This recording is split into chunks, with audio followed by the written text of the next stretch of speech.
Gusto mong magsisig, pero kulang ang budget dahil sa mahal ng karne? Pues, mga kamat-diskarte, para sa iyo ang video na to.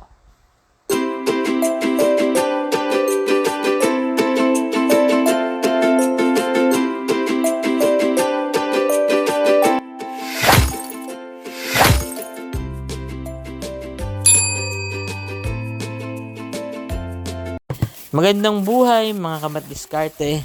So ngayong araw ay nakabili tayo ng 3 pirasong tokwa sa halagang 15 pesos.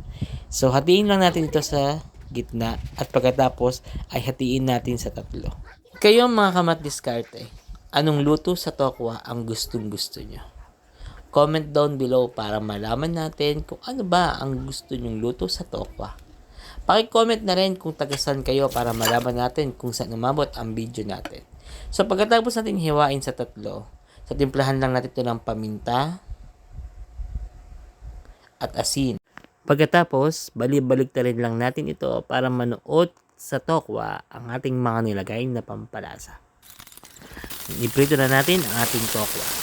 Make sure lang mga kamat-diskarte na mainit ang mantika para hindi dumikit sa kawali ang tokwa at ito hindi madurog. So ayan, so hinati rin natin ito sa gitna para sa gagawin nating putahe. So makalipas ang ilang minuto, pwede natin siyang hanguin dahil baka ito para hindi siya ma-overcook at hindi tumigas. So ngayon, ihanda na natin ang ating mga ingredients sa gagawin nating sisig. So naghiwa lang tayo ng isang siling berde, isang katatamang laki ng sibuyas. So hayatiin lang natin ng ganyang kalaki. So ihanda na rin natin ang ating mga gagamitin sauce. Meron tayo itong mayonnaise, oyster sauce. So paghahaluin lang natin sila. Lalagyan natin ng paminta at asin. So i-mix lang natin. So dagdagan natin ito ng asukal para sa balance sa tamis. At itong ating sesame oil. So guys, yung sesame oil natin ay optional lang. Okay, so maglalagay tayo dito ng isang pirasong kalamansi. Tatanggalin lang natin ang buto ng ating kalamansi. So pwede na tayong magluto. So una, maglagay ng butter sa kawali.